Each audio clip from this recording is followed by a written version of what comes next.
Hi, great. I would like to tell you about our 2021 Idea Award winners. Yay. So first, I'm just going to give you all the winners real quick, and then we'll go through and introduce everyone separately.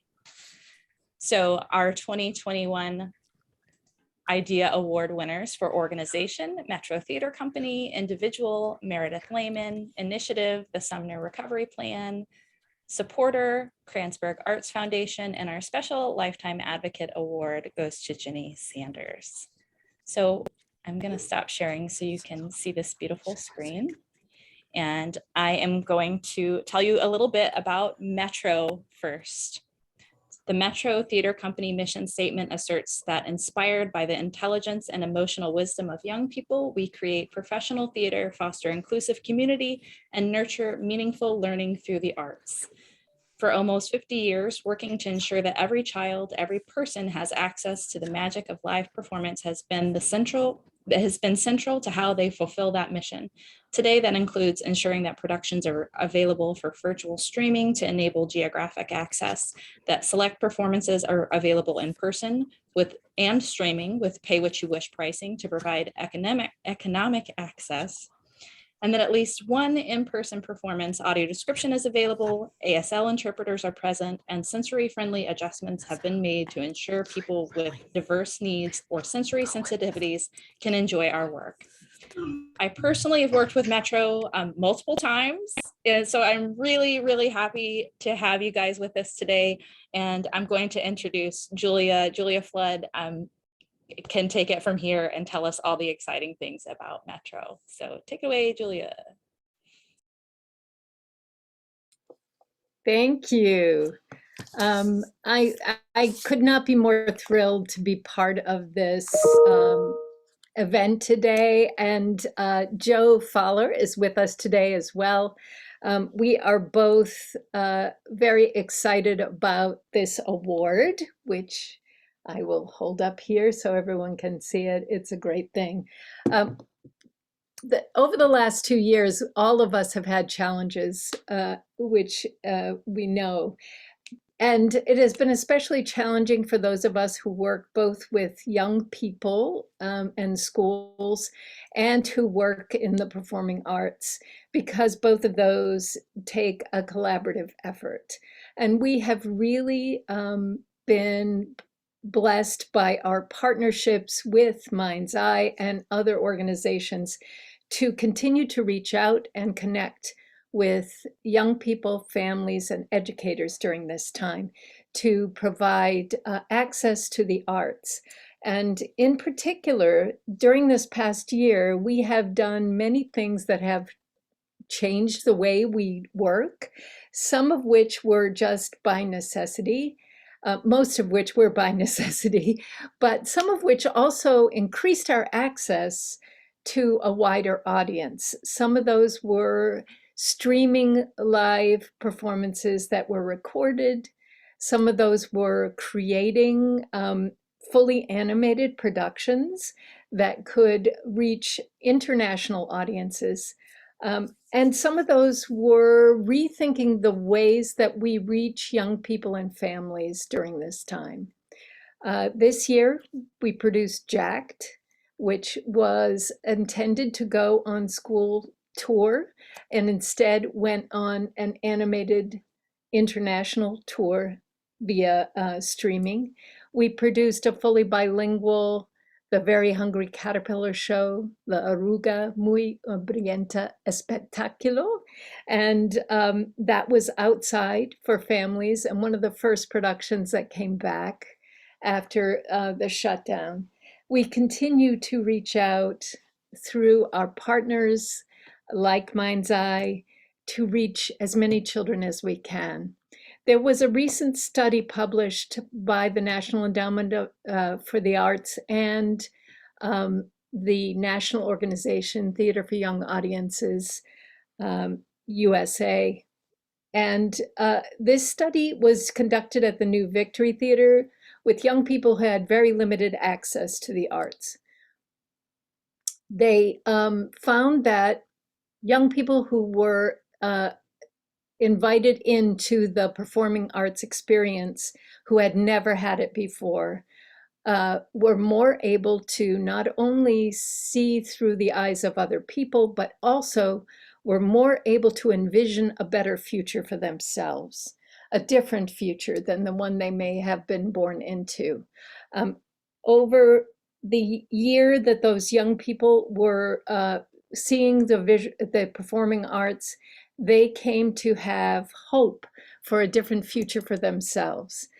One of the pillars, the 4 pillars of Metro Theater Company's strategic plan is about diversity, equity, inclusion, access, and respect.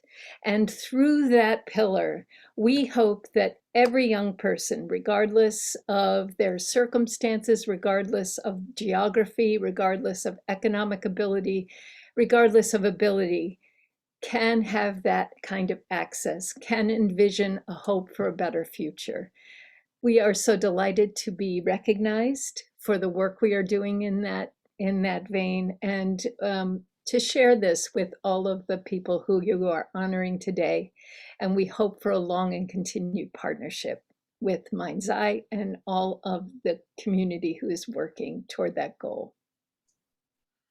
Thank you, Julia. I want to point out a couple things. First, if you want to hold up your award again. I don't know if you may not know this, but it actually lights up. The light bulb actually lights up. I'm trying to get it so you can see. Yeah, and I want to point out, yes, now we can see that it's lighting up. And these were made custom for us by Made on Del Mar in St. Louis. They did a great job, and that's Braille on the bottom, and it says ACAC Idea Award 2021. And we love those awards. And I want to point out also that I was lucky enough to be the audio describer, both for Jacked and for The Very Hungry Caterpillar. And those were both really different, really new things for me, because The Very Hungry Caterpillar was puppets and it was outside, and Jacked was animated. And I also want to give a shout out to one of my favorite shows I've ever seen in the history of my life of 43 years, was Digging Up Dessa. Oh, thank you. That means a lot. Yeah, it's a great show, so check it out. I know that it's not playing anymore, but if you get a chance, check it out, look up the materials. So I'm just really happy to be able to give you guys this award. And thanks also to Joe, who's with us, and to John, and to Jennifer, and to everyone else at Metro Theater. So thank you. And I will move on to our next winner. And our individual winner is Meredith Lehman, Head of Museum Education at Mildred Lane Kemper Art Museum. Hold on, I'm going to, there we go. Meredith has a passion for art education, and she has brought a strong desire to reach communities who had been historically underrepresented in the museum space, as well as an empathy to truly engage with those communities. In conjunction with the museum's upcoming Nicole Miller exhibition, she is currently organizing a multi-session poetry program that will be hosted by the Griot Museum of Black History. She spearheads the advancement of increased museum accessibility through programming, including participation in the 2021 Deaf Visual Arts Festival with an ASL tour of the special exhibition Christine Sunkim, Stacking Traumas.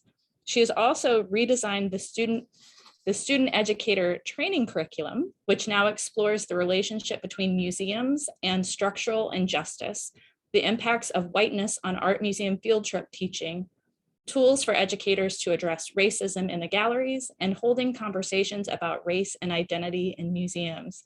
Congratulations, Meredith. We're so happy to have you with us. So take it away.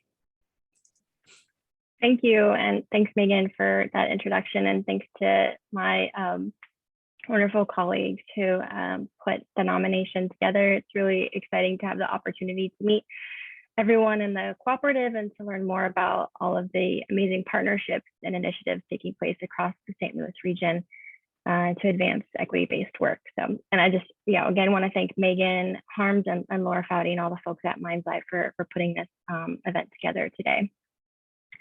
I'm sorry, I should have started by saying that I'm a white woman in my mid-30s. I'm with long brown hair, and I'm wearing a black sweater with, and I have a bookcase in my background. to tell you, I guess, a little bit about myself, I joined the Kemper Art Museum as education department in fall 2019 after moving here from Austin, Texas.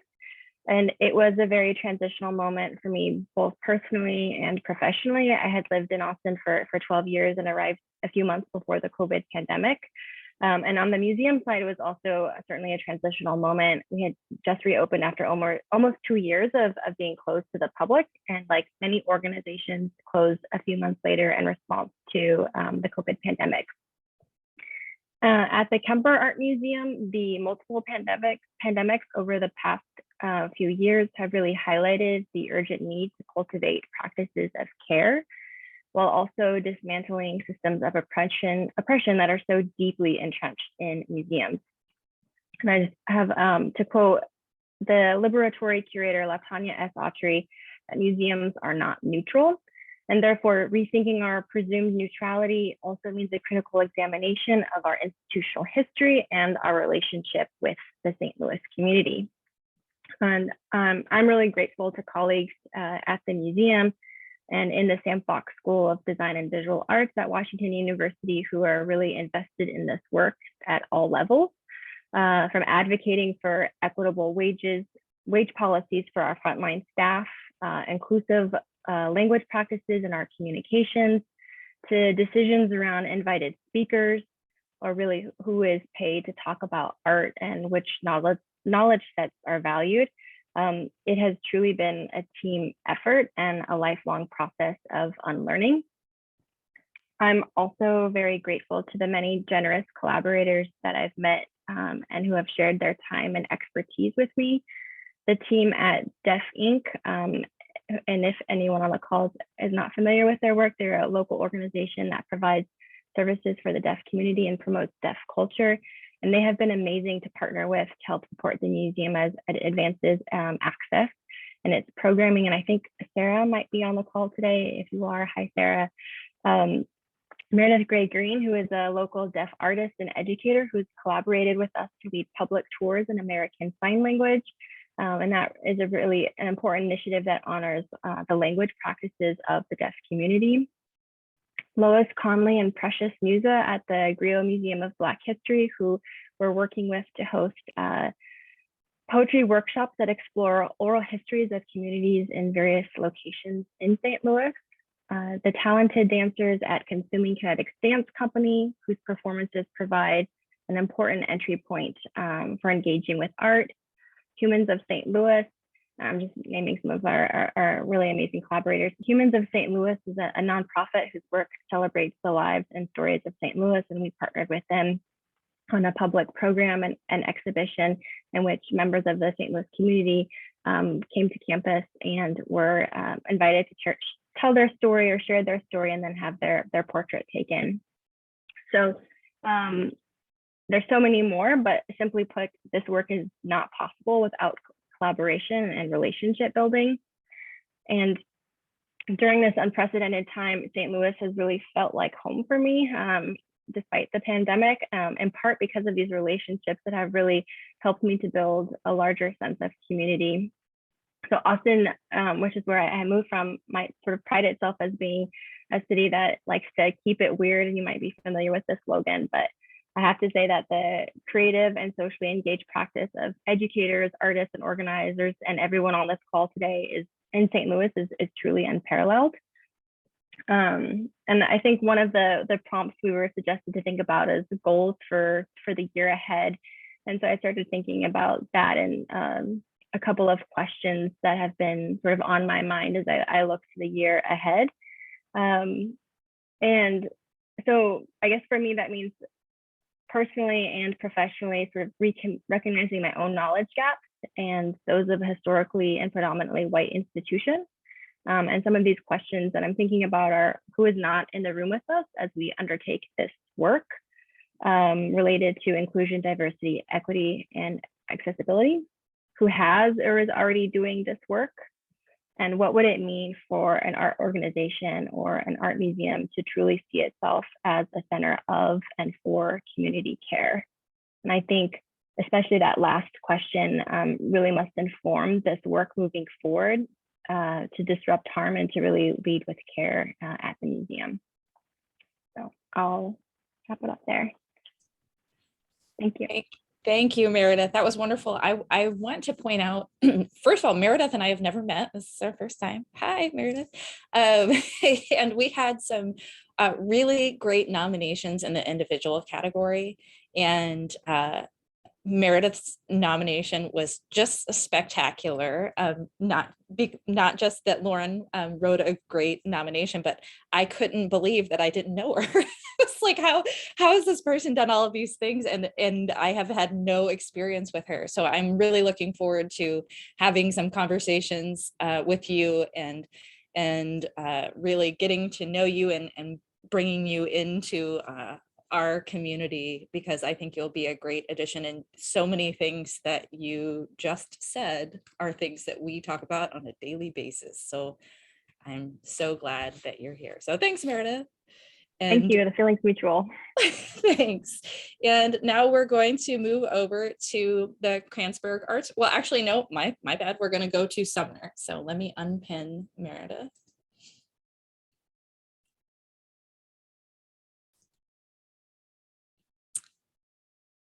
So our next winner is the winner for Initiative, which goes to the Sumner Recovery Plan. And Sumner was the first high school west of the Mississippi to educate Black students. And Sumner nurtured artists and activists like Chuck Berry, Tina Turner, Dick Gregory, Arthur Ashe, and many more. However, Sumner was recommended for closure in the fall of 2020, a move that would further the disinvestment in one of the nation's most historically significant Black communities.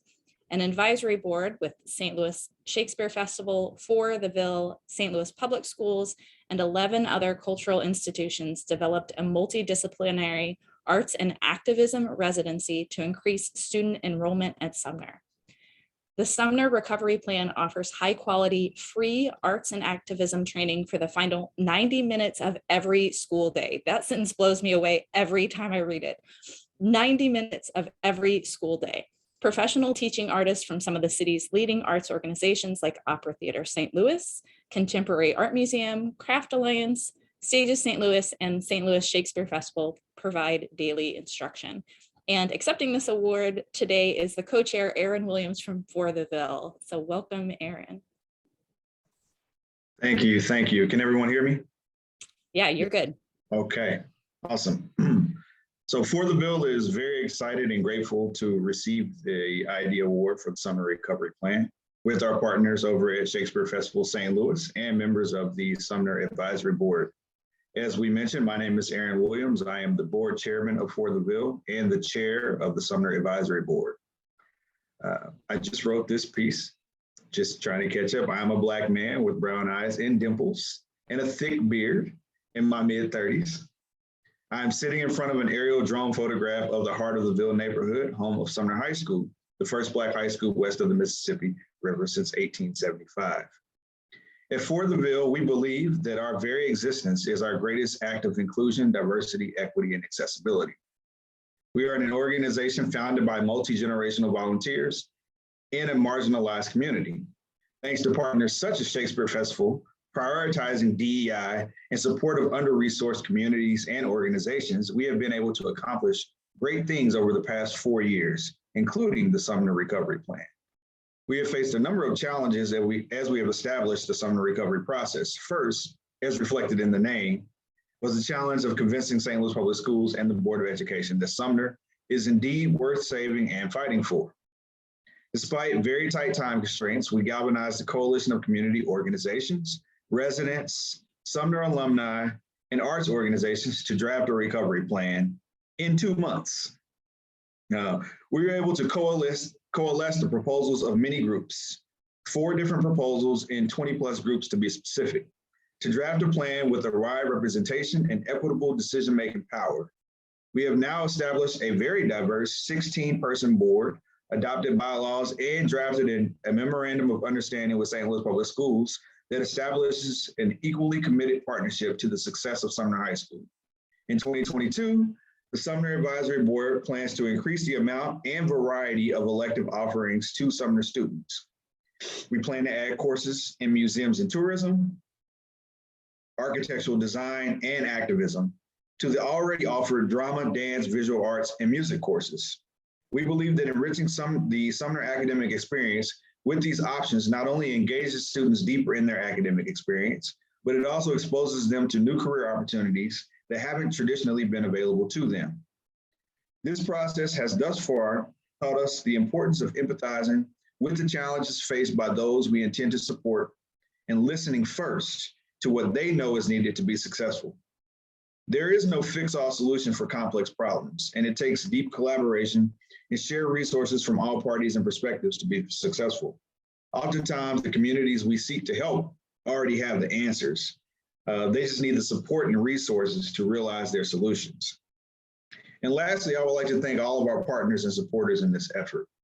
St. Louis Public Schools, Shakespeare Festival St. Louis, Contemporary Art Museum, COCA, Craft Alliance, sorry, the Black Rep Theater, Girl Conductor, Stages St. Louis, Pulitzer Arts Foundation, Pianos for People, St. Louis Symphony Orchestra, Sumner Alumni Association, the Sheldon, Opera Theater of St. Louis, the Muni, Northside Community Housing, Alderwoman Gwendolyn Evans, and State Representative Kimberly Ann Collins. This is without a doubt one of the most exciting examples of a public-private partnership that our region has seen in a very long time. It is a testament that when we step out of our silos and pool our resources, we can affect extremely transformative change with communities that have been deserving for a very long time. So thank you again for the award. Thank you, Aaron. And again, Aaron is someone that I did not know. And I thought, how do we not know? How do I not know this person?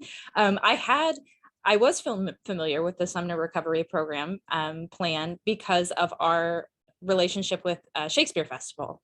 So it was something that I was familiar with, but I didn't really understand the depth of what was happening there. My understanding was Sumner is going to close. That's really bad. We have to get everybody together and help it stay open. But I didn't grasp the concept of what you guys were doing. And it's really amazing.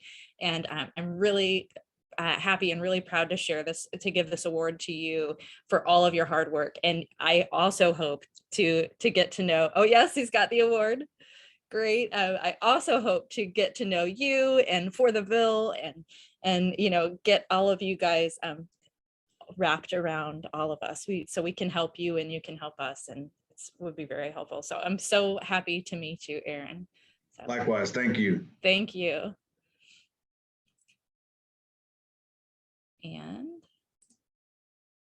And finally, of our 4 regular awards, our supporter award goes to the Kranzberg Arts Foundation. The Kranzberg Arts Foundation announced a 2021 focus on their ability to invest, convene, train, and measure equity, diversity, and inclusion throughout our spaces and with our gifts. Taking an arts-based approach to community development, the foundation strives to align their investments with the needs and vision of the broader community. Committed to a diverse, equitable, and inclusive approach, they are furthering economic development and cultural sustainability while helping to establish St. Louis as a premier arts and entertainment destination. We had with us the director, Chris Hansen. Unfortunately, he had to leave quickly. He did leave us a note that said thank you and that he was sorry that he couldn't stay longer, but thanks for the recognition and for the amazing work. I will say also, check out Kranzberg.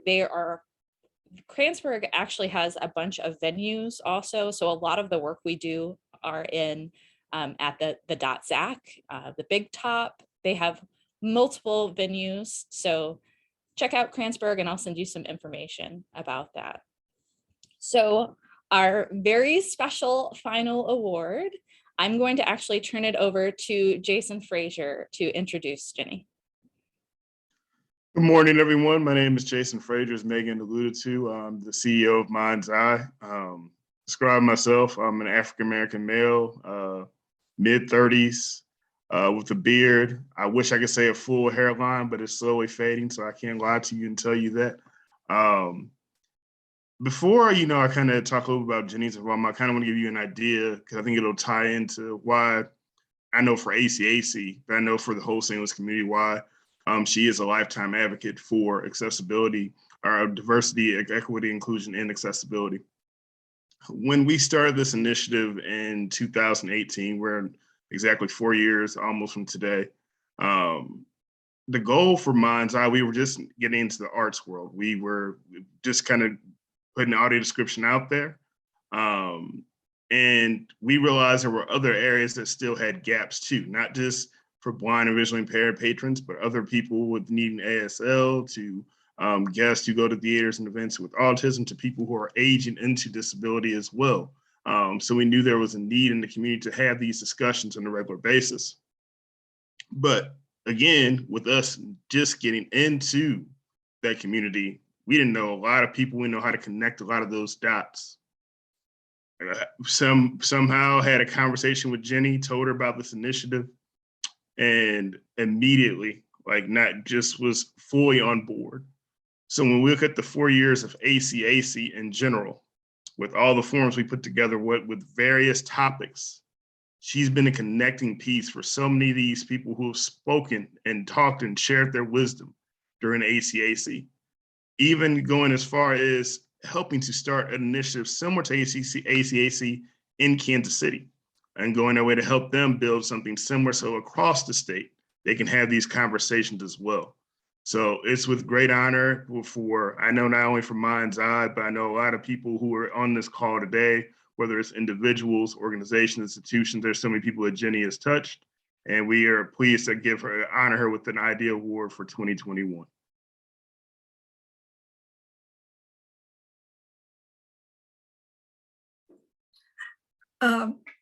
I want to thank ACAC for this honor, and I feel very blessed and humbled at receiving the award. With so many worthy individuals that are more worthy that could have received this award, this Lifetime Advocate Award, I will continue to live up to their high standard that they have set. Some of the things that I've thought about over the past week since I was notified that I was getting the award is kind of retrospective. Why I am so passionate about this topic is at a very young age, I had a niece that came to live with me, and she had Down syndrome. And in the 50s, the resources and the understanding was not available to get help. And my family struggled over the years finding help and aid for her.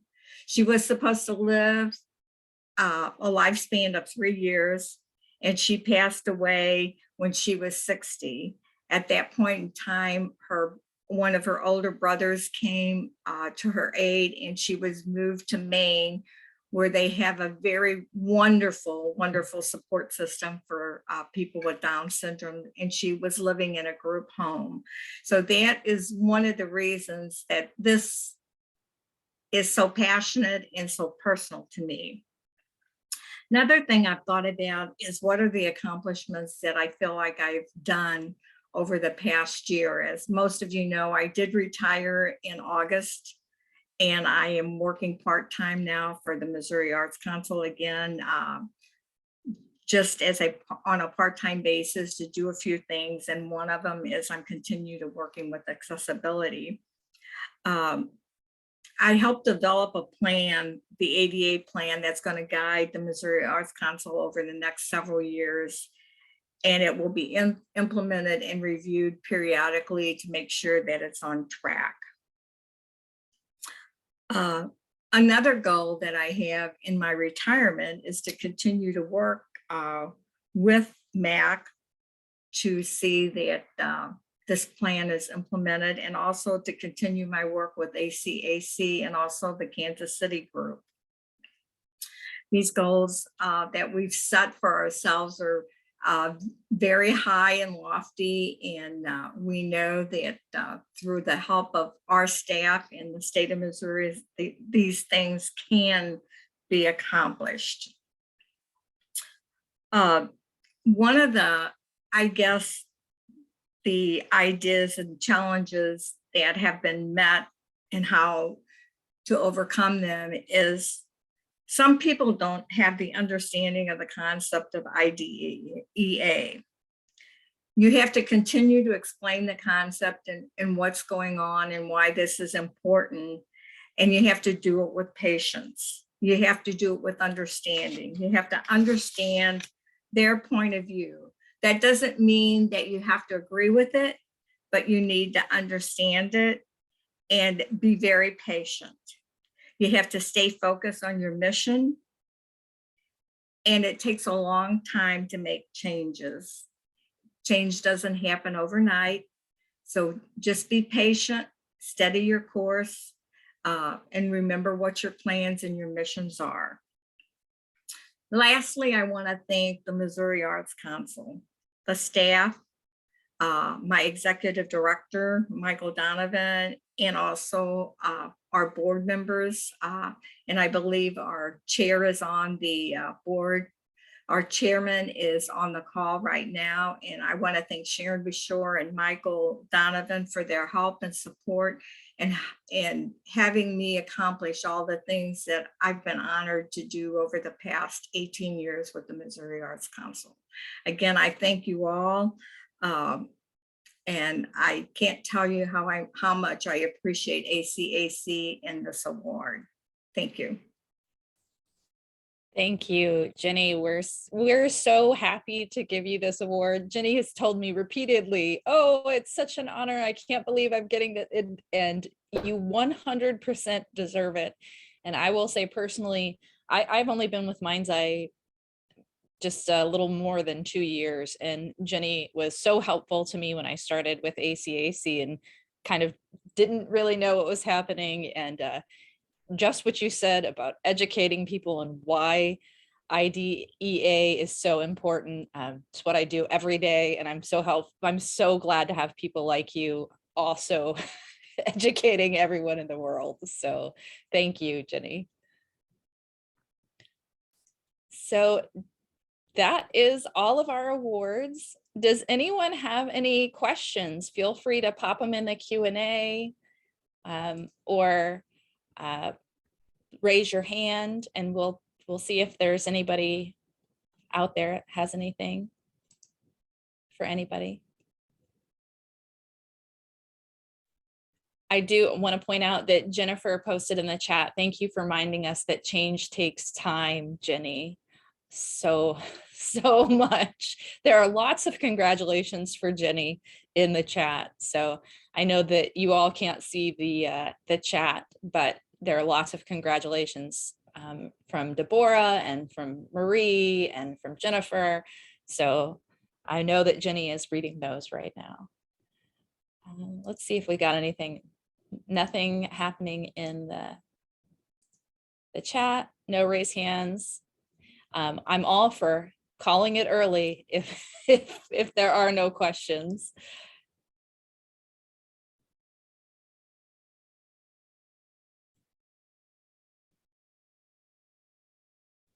Okay, unless do any of the panelists have anything else they want to add?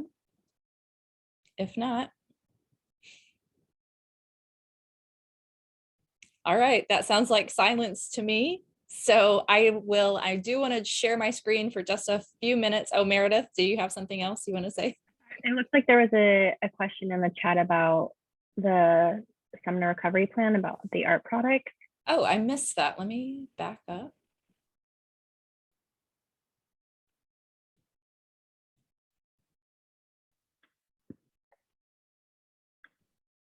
Meredith, can you read it if you see Sure. it? Thanks. It's from Sheila, and their question is, what happens with the art products from Sumner?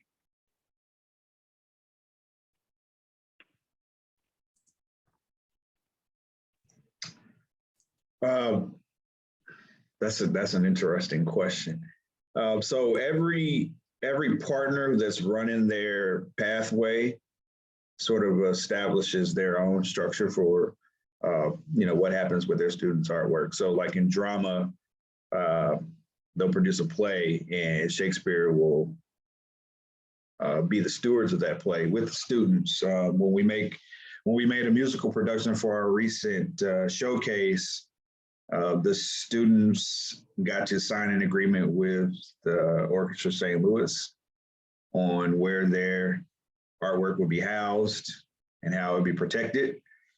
So if the question is to asking whether or not the proper measures are being put in place to make sure the students maintain control of their artwork, I would say yes, but it looks different with each organization. There's no standardized format for it.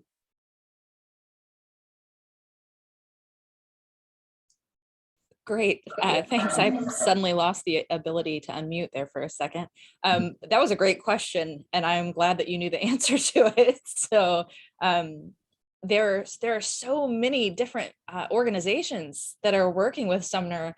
It makes sense that each one is kind of in charge of their own thing. So thank you, Erin, for that.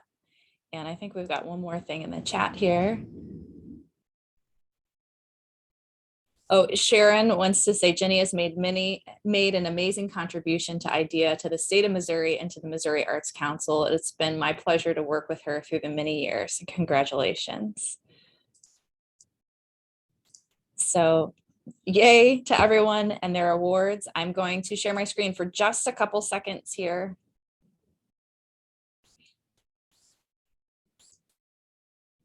Because I want to remind you all that we're having 2 ACACs in a row. Our next one will be next month, Wednesday, February 16th from 8:30 to 10 a.m. And it's going to be about inclusion in athletic spaces. So we're moving a little bit beyond what we would normally do. We have speakers from the St. Louis Blues, the St. Louis Cardinals, and from the YMCA. So that should be really fun and exciting, interesting. Be on the lookout, because this month was a week later because of MLK, and next month's on our regular date. It's a shortened amount of time in between each one. And also just a reminder that we are still seeking sponsorships to pay for our ASL interpreters and all of our service providers, our speakers, etc. So contact Laura about those. And we, of course, want to thank our sponsors. Specifically this month, Ameren, Illinois helps us out with the awards, and also, of course, Lighthouse for the Blind and the United Way of Greater St. Louis. And thank you to all of our winners and our ASL interpreters, which were actually David and Chantel, to our interpreter, our card interpreter who tried to be here, Lee, and our audio describer, Sue. So thanks to all of our service providers. And of course, thank all of you. Thanks to you guys for showing up and supporting your friends and co-workers with their awards. And I will send you a survey. I will send you links to all of their info, all of their websites, to all of their places, so you can learn about them as well. So I'm gonna just take one last check at the QA and the chat. And it looks like we're good to go. So I'm gonna say goodbye. Thanks everybody for coming, and we hope to see you again next month. Bye.